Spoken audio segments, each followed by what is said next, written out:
Deep in the ocean, an orca pod is on the hunt. But these aren't your average orcas.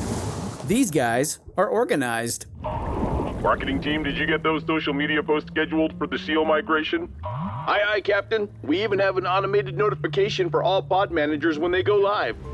They use Monday.com to keep their teamwork sharp, their communication clear, and their goals in sight.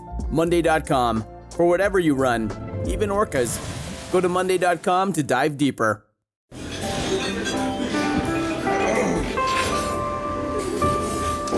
Well, I don't see the point in waiting any longer. So let's bring her out. The star attraction, the one you came to see. Ladies and gentlemen, the one, the only, Miss Judy Gold.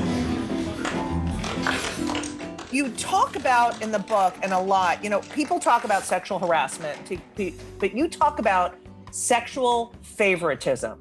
Yeah. And I think that is such an amazing concept. This is another thing I don't get. Every guy's like, oh, I better not. Like, there's a comic that's like, oh, I better not say hi to that one. How do men not know how to behave? And like, why is it so uncomfortable for you to be just yourself around a woman? Like, I don't understand that. I think they're embarrassed and they want to feel that way. And it's because they're eating a bag of potato chips. Right. And they're not really working. They're watching sports. They're, they're. And it's like, you're the school marm, Yeah. Okay. Can you talk about sexual favoritism? Because I think every woman listening to this should understand this concept. If you go to the EOCC, it is a form of sexual harassment. Right. And it's where there's an atmosphere at work where sexual favors are linked to benefits. And this harms not only the people who are giving the sexual favors, but everyone in that environment, including men, including women. It means there's a path to getting ahead that's blocked off to you if you're not attractive. Right. Or if you're not open to that. Or flirting. I mean, in the clubs, these women would be like with the bookers and like, hey, and I was like, ugh, I can't even do that. I mean, besides the fact that I'm a leslie, I can't, it feels wrong. Okay.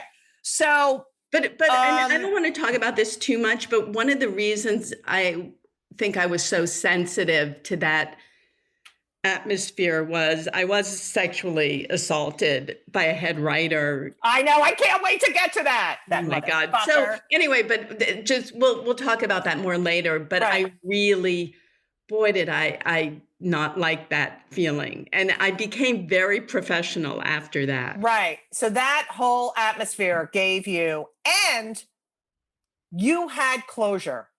That is the fucking most amazing thing. You end up also being a journalist. Also, Tina Brown calls you and is like, write for Vanity Fair. And you're like, okay. And you end up in 2009 writing about your experience on Letterman and why you quit and what the atmosphere was like.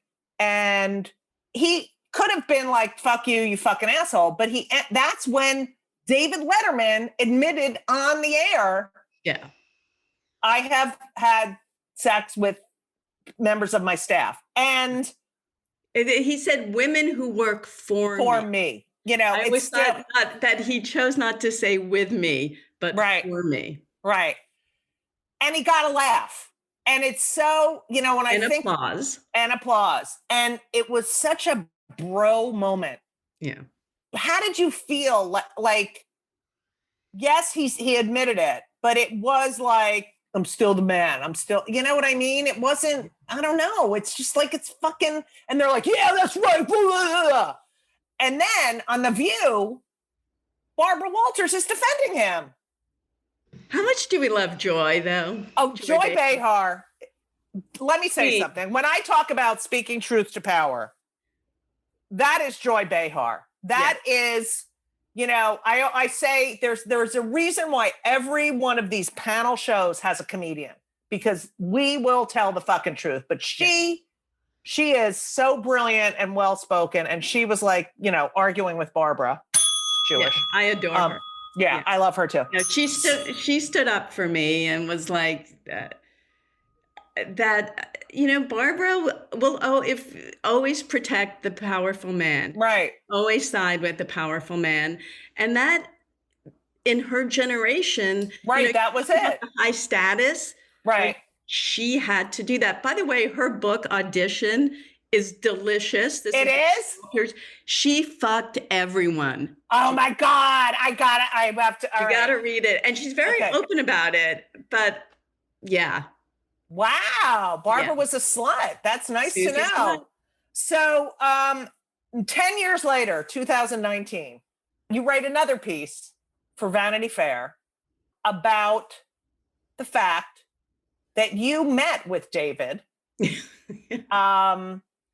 at 10 years after this whole thing happens, where he admits it, and you have this conversation with him. I mean, who has closure? And he apologizes. Yeah, it was pretty awesome. So you go and see him. You're tiny. He's tall. He's got that. That beard is so fucking annoying. Like, I don't get it. But anyway, you go and meet with him, and you have this substantive, real conversation with him. And you write about how he's, if you're listening, listeners, go read these two Vanity Fair articles. Read the one from 2009 and then read the one from 2019. It's so incredible. He has this, David Letterman ends up having this sort of transformation after leaving his show. Men get to fucking, you know, it's just amazing. Where he goes to therapy, he takes some antidepressants and realizes, I'm a fucking asshole. I was a fucking asshole. You know, there's a comedian whose joke is that, you know, I look back and I was an asshole in high school, and then I look back and I was an asshole in college, and it just hit me, I'm an asshole now. Right. I don't even know. That's funny. But, maybe Bob Marley, the guy from Maine. Yeah. You went and met him. You said you were a little nervous. How did that I took feel? a beta blocker. I was just shaking. Oh, that's sweating. So funny. Yeah. How did that feel to get sort of vindicated from David, in person? You know, personally, I didn't feel, you know, they had hired me. I had left.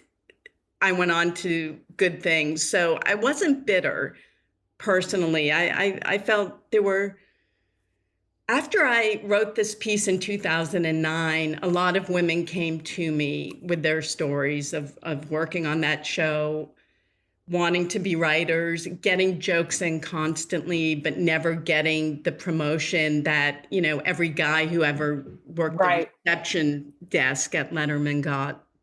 And so I really felt I was speaking for representing a lot of women when we met. And the 2 points I wanted to make were, one is we have to discuss this. I love Me Too. So this isn't a slam on Me Too, but there's a group of people whose reaction to that was, men need to shut up and listen. And men said that too. I think it's time for us to shut up and listen. I think Matt Damon said that. And then there's also women saying that. I disagree. I don't think anyone should be told to shut up. I think we need to discuss this. Women need to be seen not as complaining, but as offering their truth.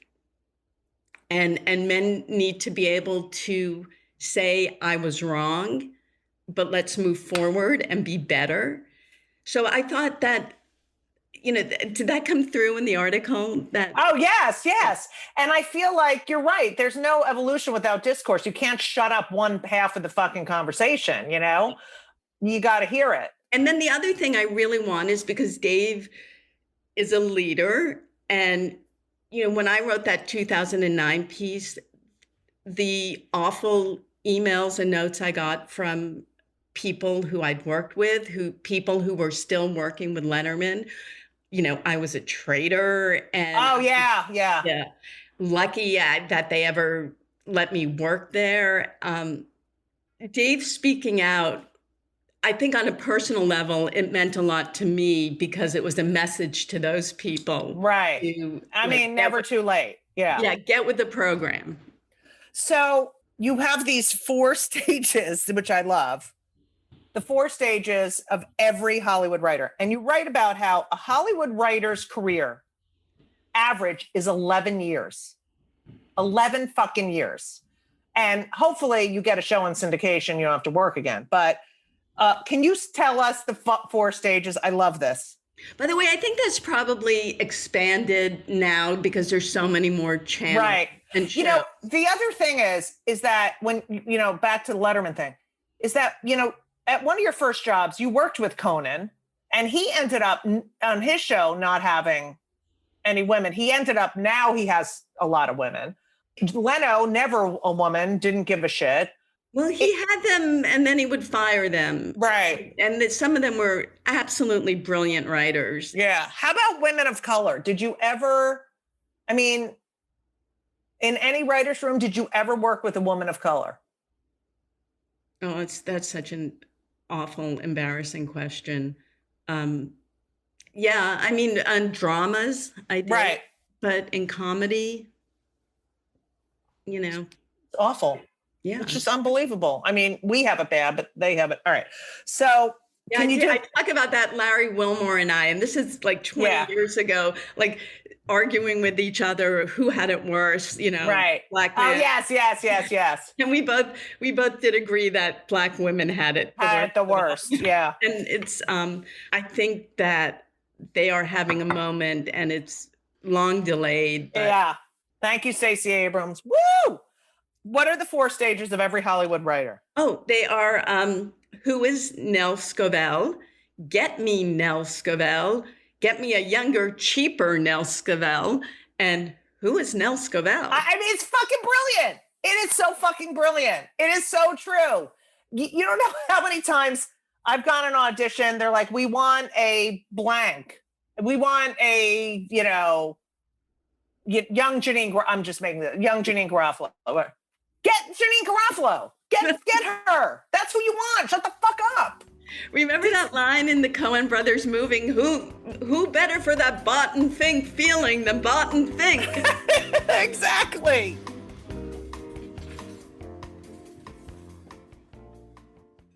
This episode is brought to you by Progressive Insurance. Do you ever think about switching insurance companies to see if you could save some cash? Progressive makes it easy to see if you could save when you bundle your home and auto policies. Try it at Progressive.com. Progressive Casualty Insurance Company and Affiliates. Potential savings will vary. Not available in all states. Okay, I'm just going to read a list of the shows you wrote on.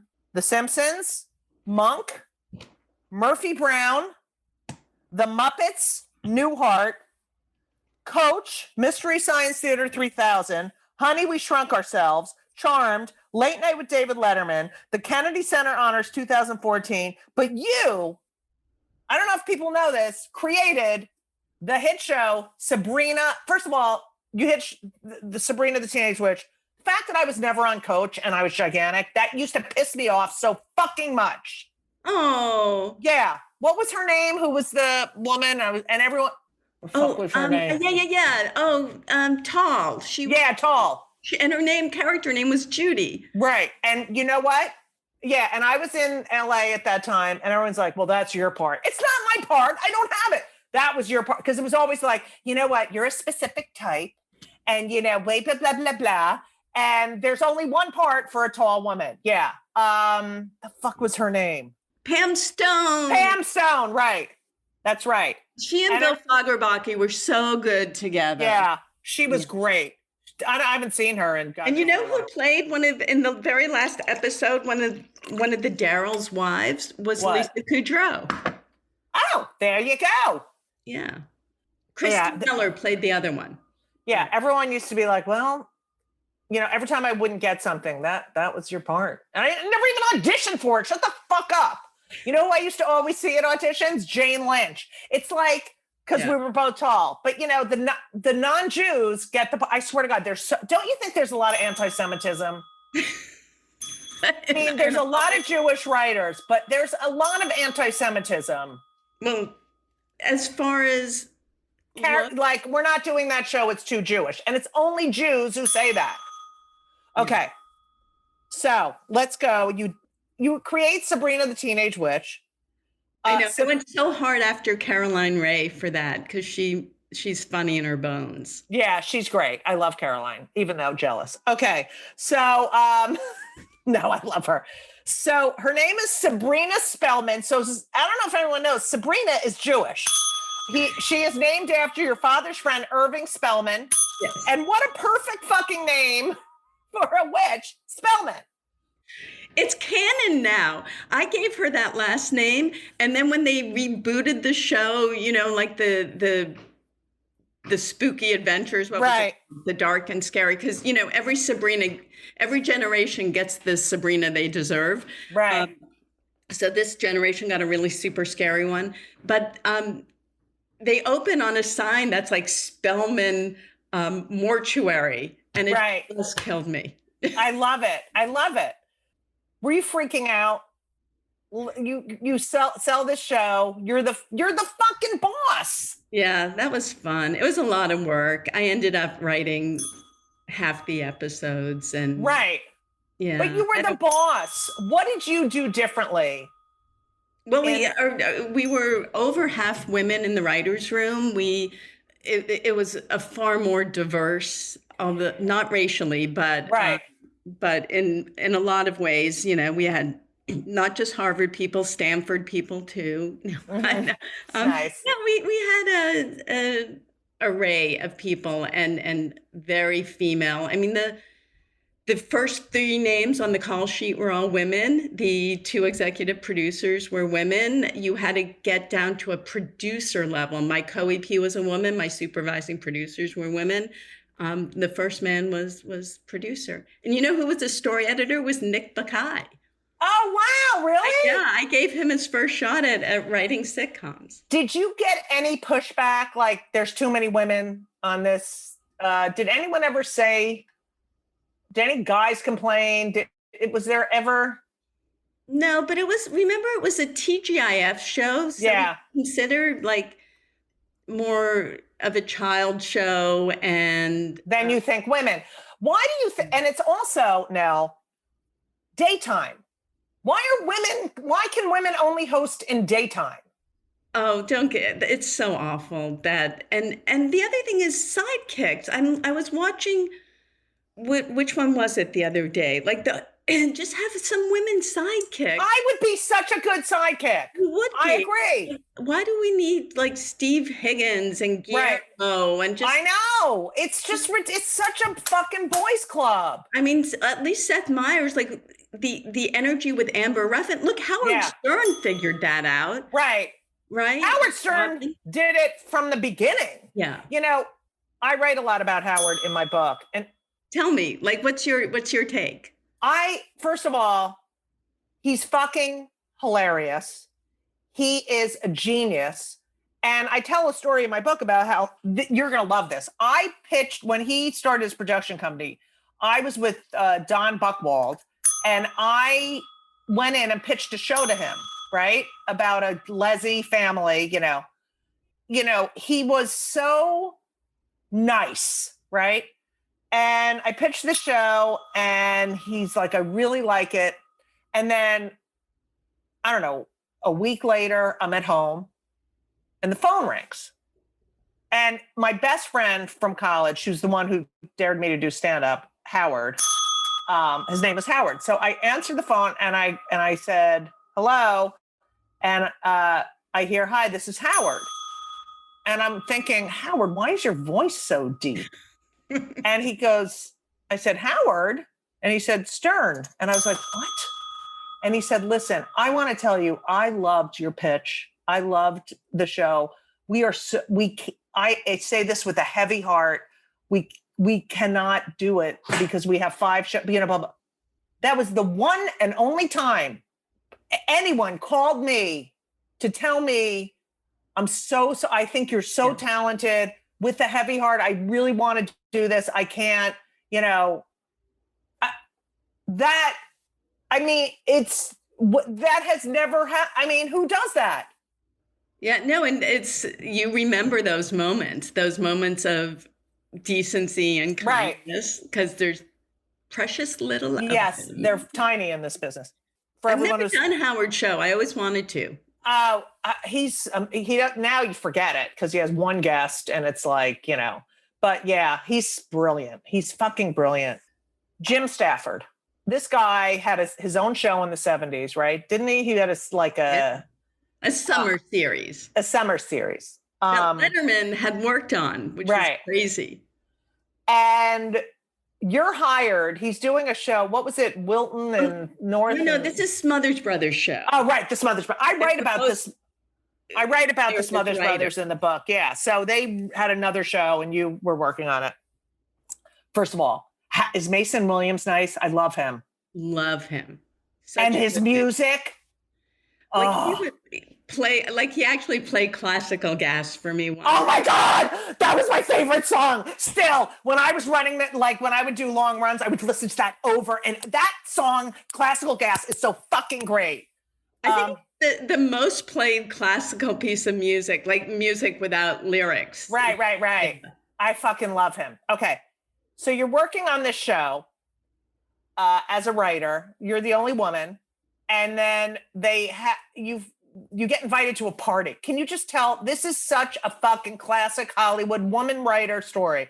You get invited to a party at his house, which you realize they were doing shit outside of the office that you weren't invited to, right? So then you get a rap party for the first season, and we had just gotten picked up for second season, but he hadn't told the writers whether he was picking up. We all had options on our contracts.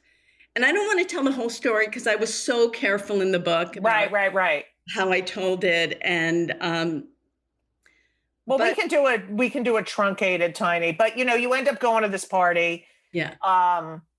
He walks you out and says, why don't we stop here and let me show you the house? He brings you in the bedroom, Yeah, he makes me blow him, basically. Right. I mean, see, that's where my height comes in handy.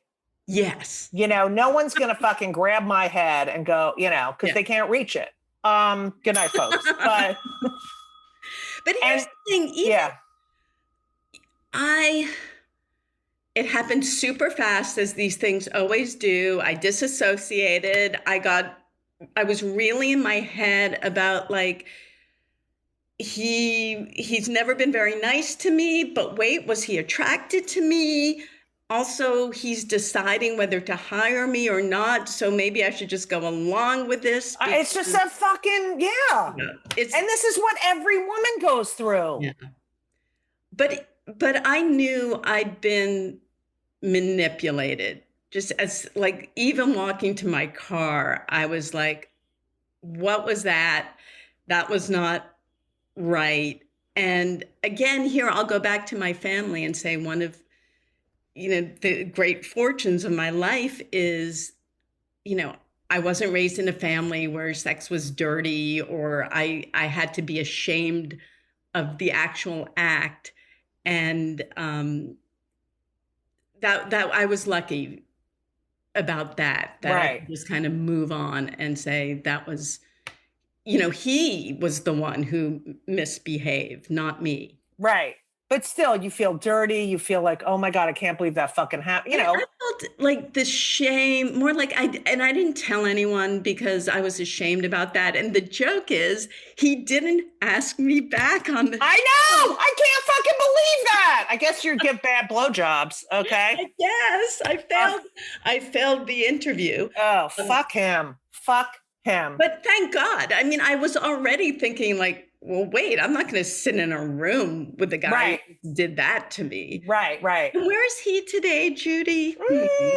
Who knows? Go fuck yourself. Oh, yeah. I will admit, every now and then I Google just to see if he's died yet. Right. Because that'll be a nice day for me. Yeah. It's just it's crazy. I don't wish him dead, but I will celebrate his death. I just want to make this distinction. Yeah. I know. I feel that way about someone orange. Yes. He can't die. Orange cannot die before he goes to jail. There's certain things I need to see with this motherfucker. I mean, I don't know if this presidency did for you. I'm sure it did. The misogyny in those 4 years, I was enraged. Like, I have never been so enraged that, his words, his actions, the fact that, I mean, it's like Letterman going, yeah, it's sex, and everyone applauding him, the pussy grabber. These, he riled me up. Like, it's incredible what he did. It's, it's deep. It's the last gasp of. And right. And but what about the women who fucking supported him, who voted for, like, what the fuck? What do you think of yourself?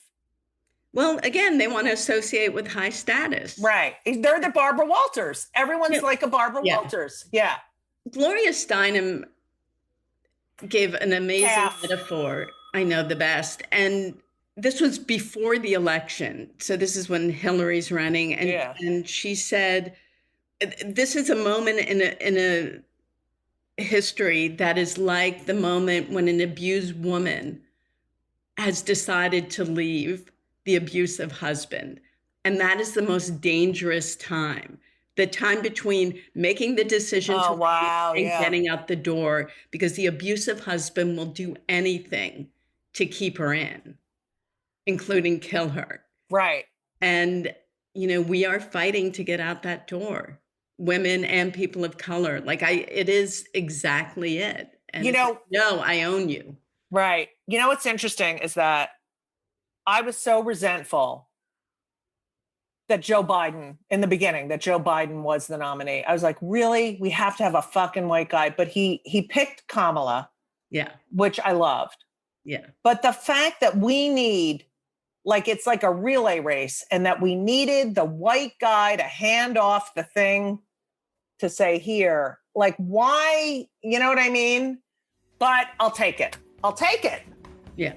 Because look at this and that Amy Cunty Barrett, I fucking hate her. She is disgusting.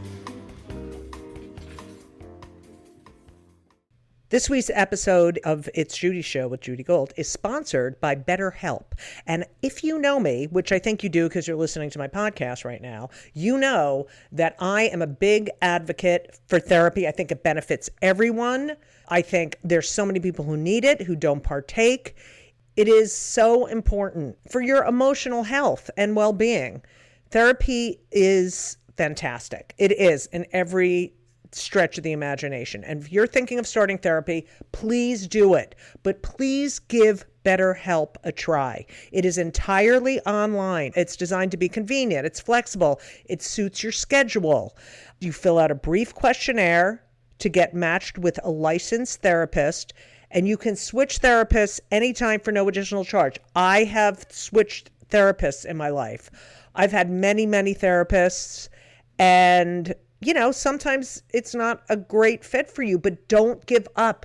Therapy is beneficial. You can learn about yourself. You can process and just be emotionally healthy. I'm telling you, do it. BetterHelp is great because, when I used to schlep to my therapist's office, it was so annoying. You have to do it and you sit there and you wait. And then I'm telling you, doing it online is fantastic. And BetterHelp is amazing. I know a lot of people who've used it. So if you're thinking about therapy, go to BetterHelp.com. Let the gratitude flow. This is Gratitude Month, people. So you need to let the gratitude flow with BetterHelp. Visit BetterHelp.com/JudyGold, JudyGold, today, and you will get 10% off your first month. That's BetterHelp, HELP.com/JudyGold. You're welcome. Did you realize Sabrina was going to be the hit it was? Did you feel vindicated? After that show went into syndication and became huge, how did your life change? I was very happy that it was successful because I went into it thinking I wanted to make a show that I would have liked as a kid. And, there's a lot of Simpsons in that show. If you haven't watched it, it's got a weird, twisted view of the world. Sabrina doesn't want to be popular. She wants to be a good person. She wants to be a good student. She doesn't want to go shopping. Right. My pet peeve about all these 50-year-old men writing teenage girls. It's like, but they like shopping. Yeah. And not all do. Right.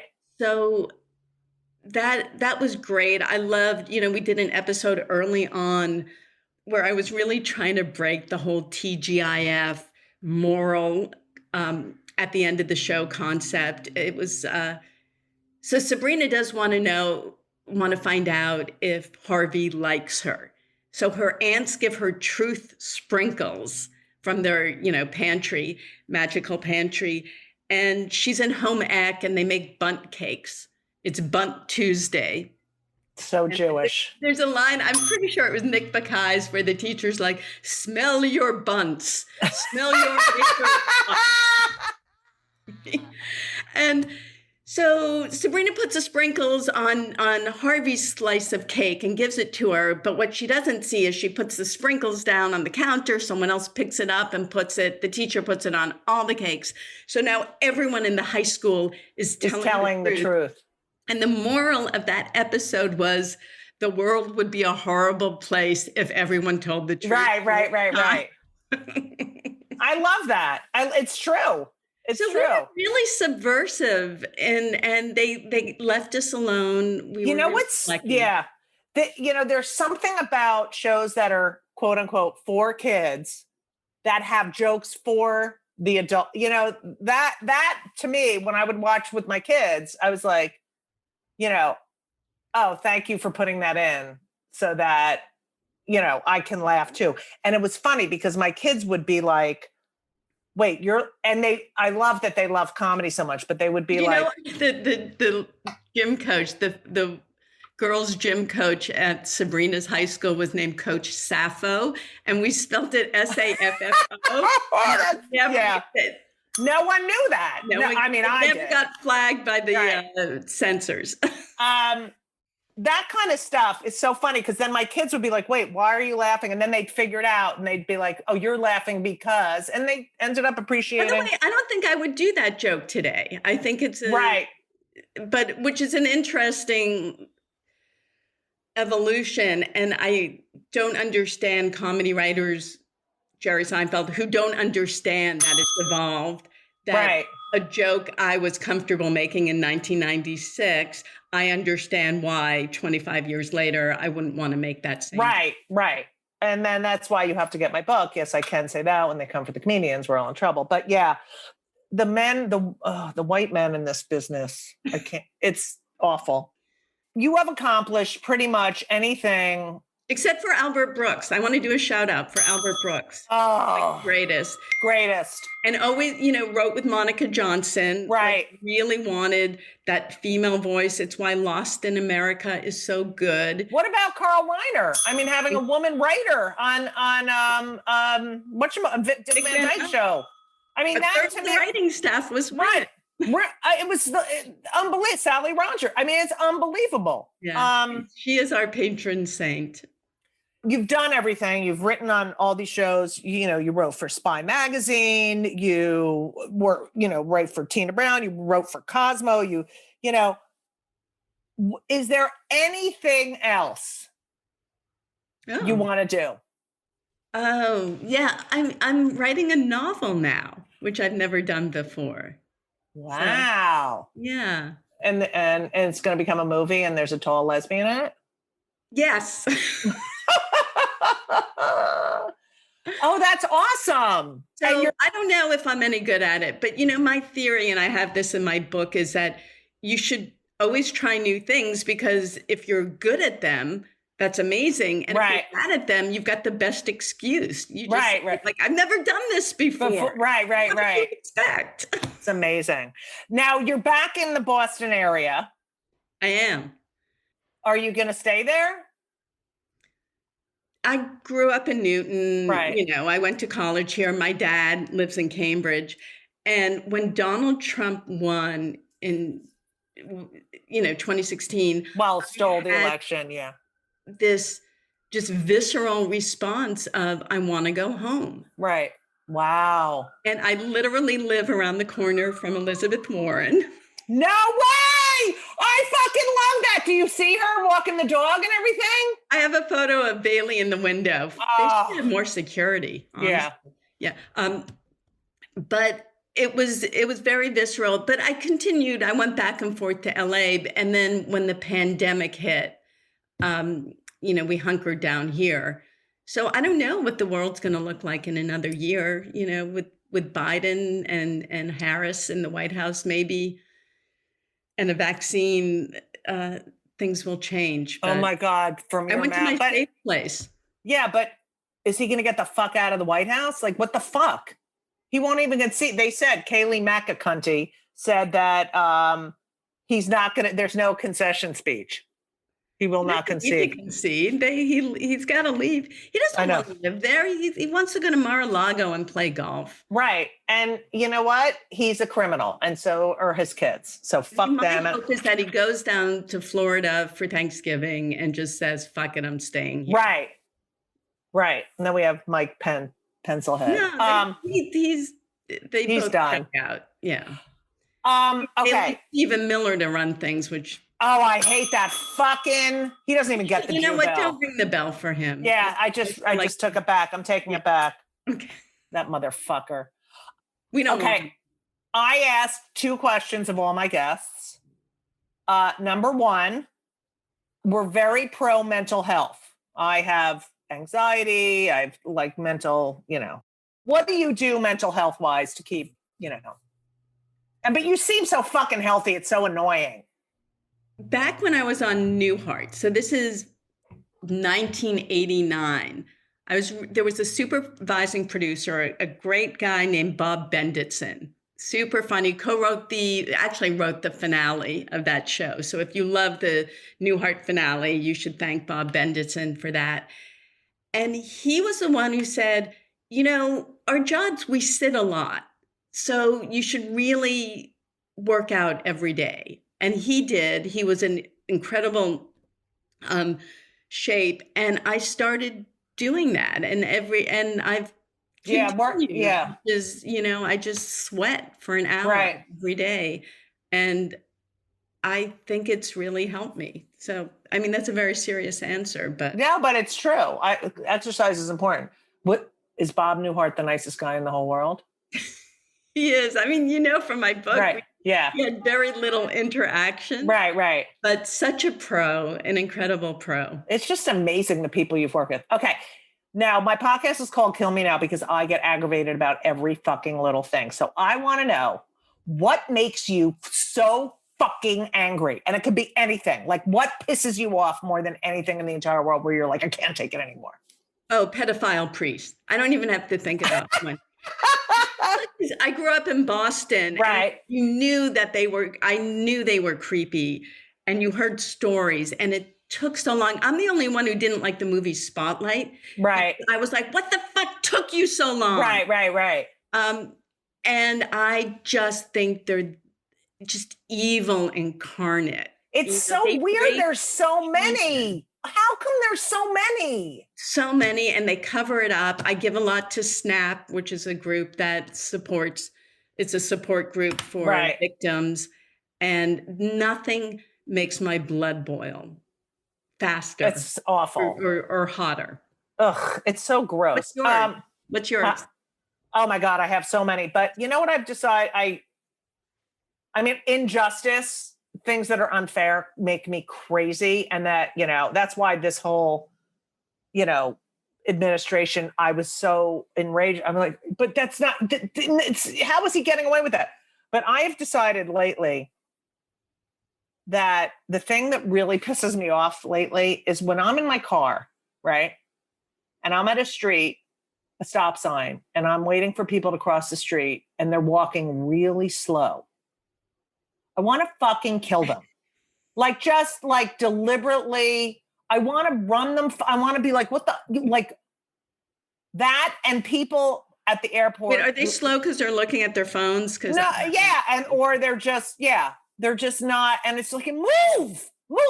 The same thing with people on the people mover at the airport who stand there. Like, what?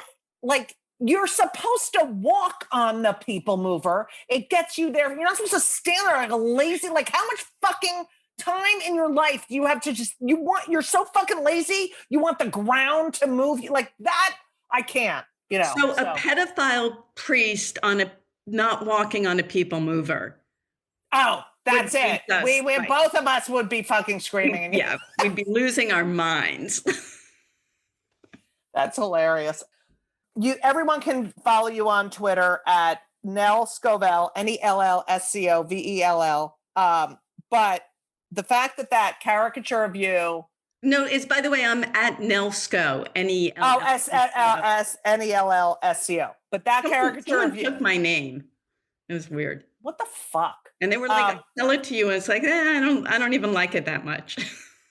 It's Helen. So if you're looking for Nell Sco, it's the caricature that was drawn of you that your father said to you, oh, look at this caricature. And your father said, it's not flattering, but it looks like you.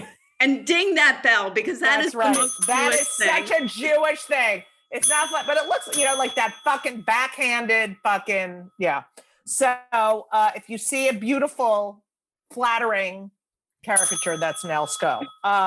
But I can't thank you enough. I've been dying to do this.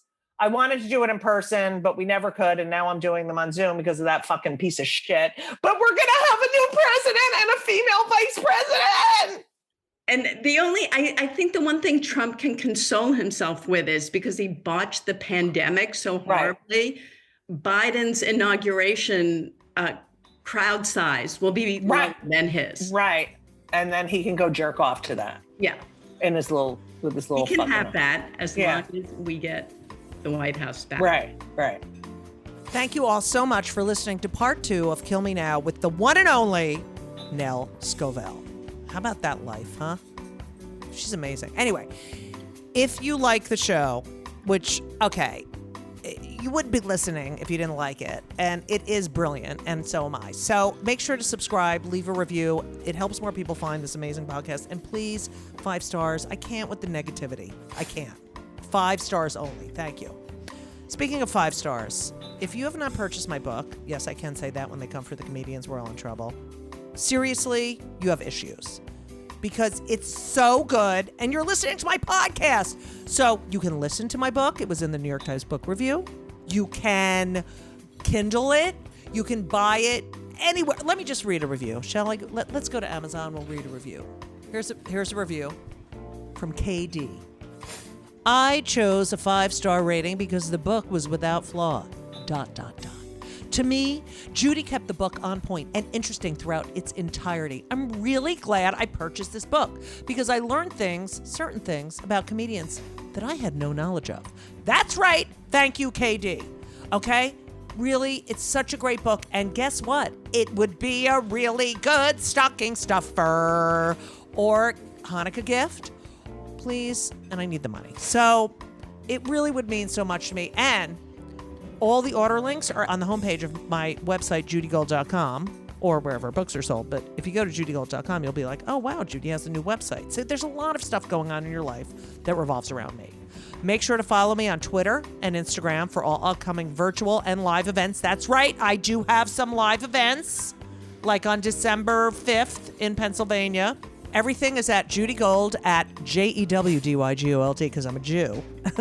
Get it? Like Jew Gold.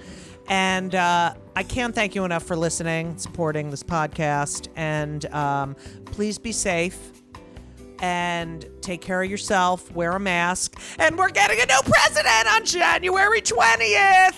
I love you. So long. And everything was wonderful. I'll see you soon. Thank you for the visit. So long.